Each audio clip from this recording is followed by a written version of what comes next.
I guess this was the only question on Indian political thought. Aurobindo's idea of Swaraj has deep significance in the Indian social, political, cultural history analysis. अब सवाल को अगर हम simplify करते हैं, we can reframe the question saying or like relevance of Aurobindo's notion of Swaraj. Can we do that? Relevance of Aurobindo's notion of or idea of Swaraj. Okay. लेकिन उसको थोड़ा स्पेसिफिक कॉन्टेक्स्ट भी दिया है. तो ये है Indian social political cultural history.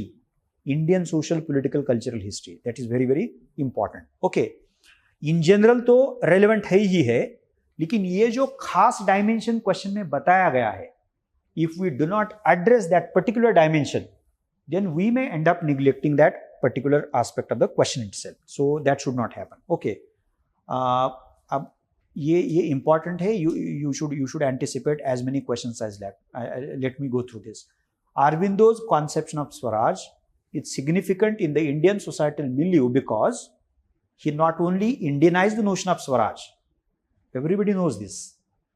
He not only Indianized the notion of Swaraj, but interpreted it in a wider manner, how to include spiritual and cosmopolitan dimensions as well.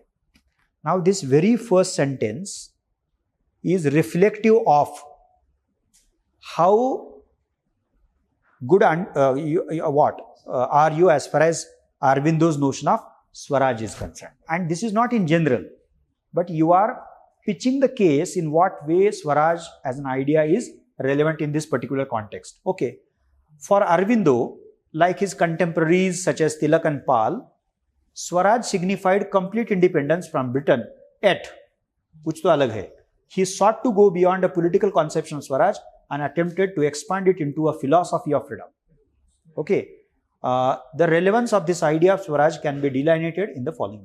अब देखिए, इस type का अगर इंट्रोडक्शन आप लिखोगे तो शायद वो निचला हिस्सा नहीं पड़ेगा, वो उसमें इतना फोर्स है. So can we aim at creating, generating, producing such sharp, very precise and relevant introduction? That is absolutely possible. What does it require from our part as a student, as a candidate? A very careful reading of whatever we study, and importantly a very careful reading of the PYQs. क्योंकि उससे ही तय होने वाला है ना क्या है ये. ओके, अब one by one. Aurobindo on one hand criticizes the moderates for, क्योंकि हिस्ट्री है ना वो, इसलिए वो दिया है moderates for their constitutional and parliamentary methods, and on the other hand lays bare the exploitative nature of colonial rule, and unequivocally advocates Swaraj from British rule. However, political independence was only the immediate goal of Swaraj. In essence, Swaraj constituted a process of spiritual upliftment, self-liberation of the people of India. It was freedom of mind, body and spirit. Okay, so we have contextualized, that is, how does he criticize moderates and why does, and how does he bring out the exploitative nature of even the colonialism. Not elaborately, but we have made a mention of that. And then he underlines the need of Swaraj, but not only as political independence. Political independence was just immediate goal. There was something much larger to be achieved as part of the aim of Swaraj. अब ये दूसरा देखिए, which is very important, and as student of pol science, we must try hard to bring in these kinds of analytical points. For him, emancipation of India was essential for fulfilling her destiny as spiritual guide. You can use the word guru. Nowadays it is quite popular. To humanity. And India must play a seminal role in spiritual regeneration of humanity. ये तो हर जगह है वो. ये बहुत बार note का हिस्सा है. Thus Aurobindo's notion of Swaraj was an attempt, अब ये important है, at countering the cultural hegemony of the West. This is very important. ये आपको लाना ही लाना है उसको. Okay, and what is that? What was that cultural hegemony all about? He effectively countered the Western cultural hegemony by asserting that India has always been not only an ancient and great civilization with spiritual prowess, but it also a nation unified by its way of life. अब moderates जो थे, you take the example of moderates, you take the example of the imperialist scholars, okay, and you take the example, for that matter, every liberal, whether the colonial liberal or the Indian liberal, they were of the view that colonialism did something very important to us, and one outcome of that happens to be rise, that is the emergence of nationalism. अब हुआ है. So we are evolving slowly and steadily as a nation. अब अरविंदो क्या बोलते हैं देखिए, but it also a nation unified by its way of life. India has always been a nation. अब ये historically correct assessment था, that is not important. Culturally, that is a very powerful idea. Therefore, it is very, very significant. Cultural hegemony, okay. And it is not India. अब आप देखिए उसके top up क्या कहते हैं? On the top of it, okay, top of it ये देखिए. And it is not India which needs to be enlightened and educated by the West, but it is the other way around. India has the moral and spiritual capacity to lead the world. Therefore, that is significant. वो उल्टा करते हैं ना सब वो. You got it? हाँ. अब बाकी का तो ये तीसरा theoretical है. तीसरा जो point है बहुत ही theoretical है. Moreover, while interpreting Swaraj, Aurobindo tries to strike a balance between individual and the nation at large. Because we had two important models in those days. So one was the liberal model, which, not liberal model, because by that time, nationalism as an ideology had acquired a very problematic form, very, very problematic form. Okay. He permits individual liberty but does not, उसका मैं gist आपको बताता हूँ, बाद में पढ़िए उसको.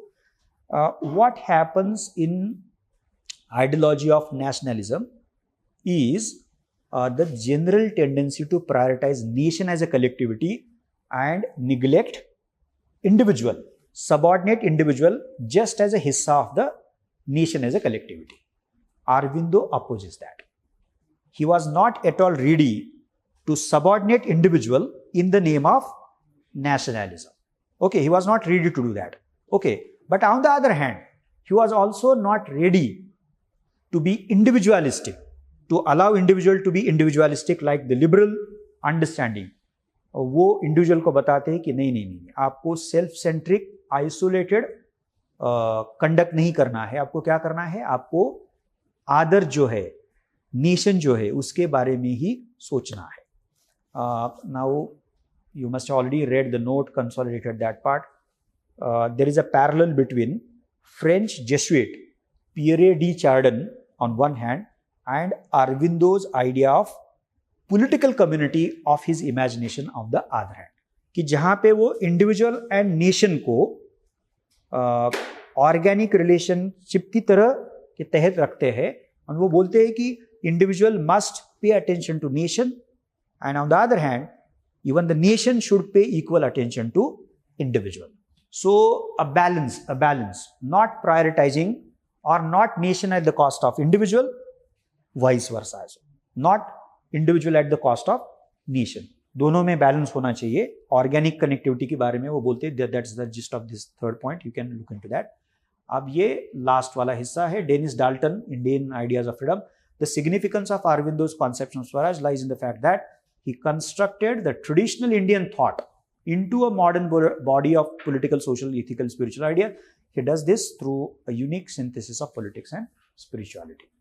So, वो idea कहाँ से आता है? Swaraj, the way in which he defines Aurobindo, even Gandhi. Now, Aurobindo was deeply influenced by the Vedantic philosophy. Okay, so that is something which he takes from Indian tradition. Okay, so this is the fourth point. अब हाँ, थोड़ा आपको लगा होगा कि ये हम लिख पाते या नहीं लिख पाते. Now you can use this as a prototype if in case similar questions are asked on other modern Indian political thinkers. Okay, उसमें बाकी कुछ हमने नहीं लिखा है. पहला point, how he is critical of both moderates as well as the colonial rule, and very clearly demands complete political independence from the colonial rule, and thus he propounds his idea of Swaraj. but nonetheless it was not limited to gaining political independence only, it was much more broader than that.